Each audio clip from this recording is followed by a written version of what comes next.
Hello there, Pippin Henderson here with another MCI Studio tutorial.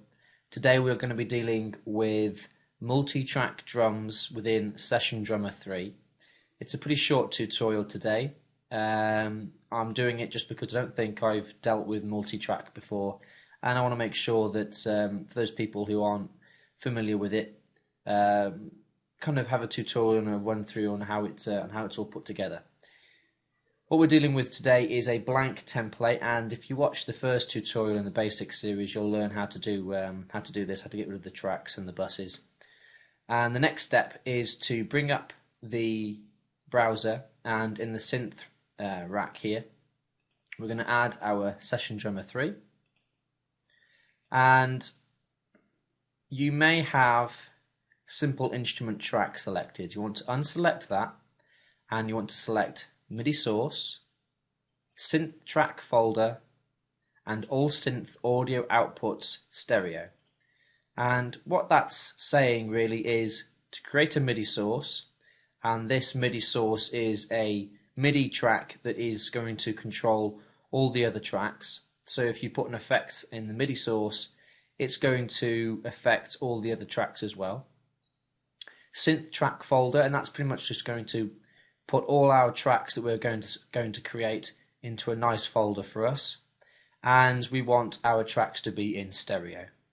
Click OK, and you'll notice the tracks being created on the left.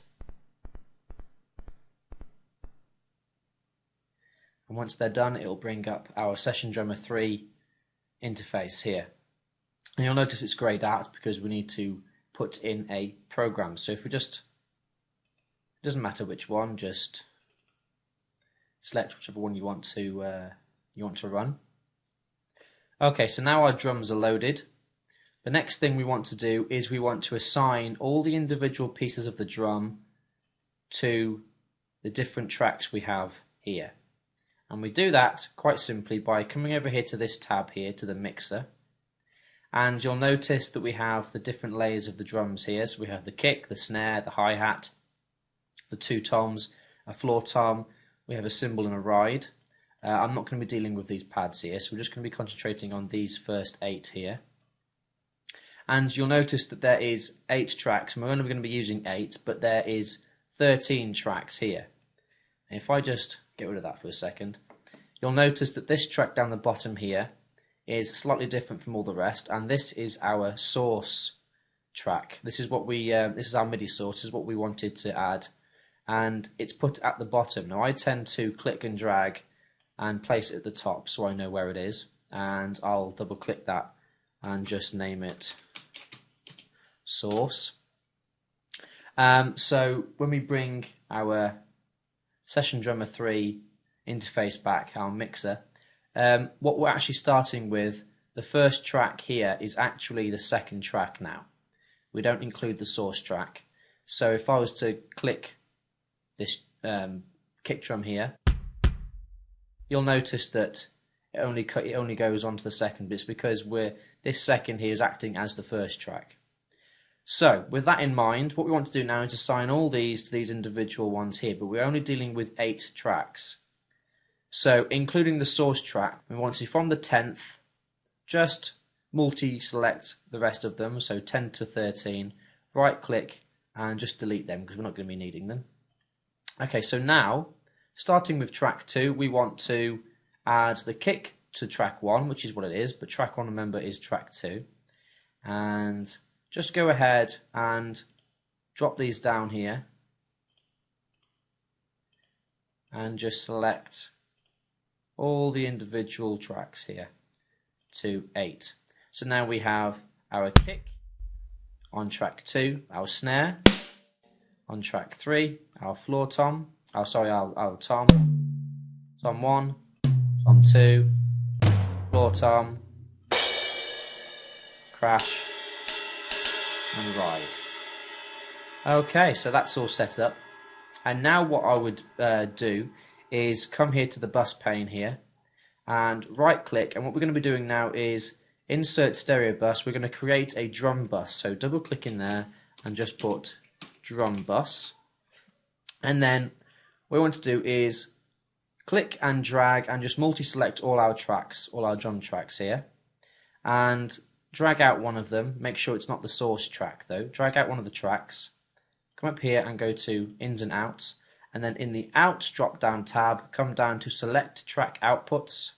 In the audio outputs, come down here and select drum bus. Click OK, and that's going to assign all these tracks now to this drum bus.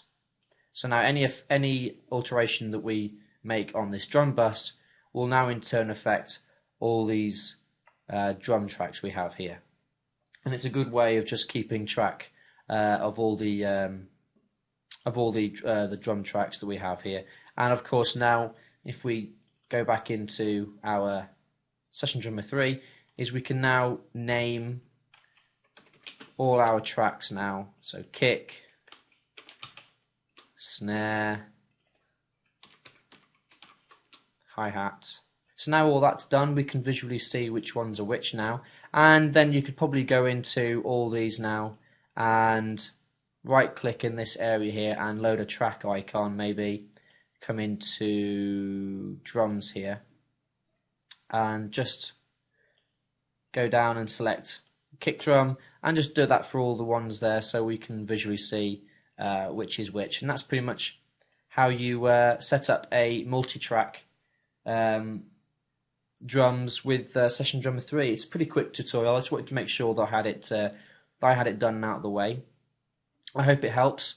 We do of course have templates, free templates available at our website at www.mcistudio.co.uk. They're free, you don't have to sign up or anything, you can just download them.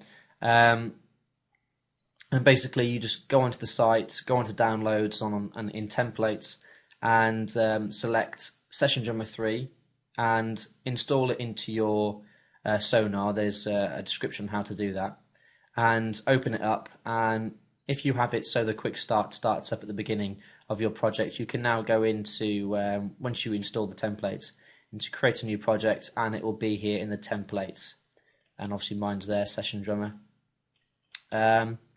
So yeah, there's also a Session Drummer 2 template, and I think we've got a few easy drummers on there as well. So take a look and see what you think, and I'll see you next time for another tutorial. Take care and have fun.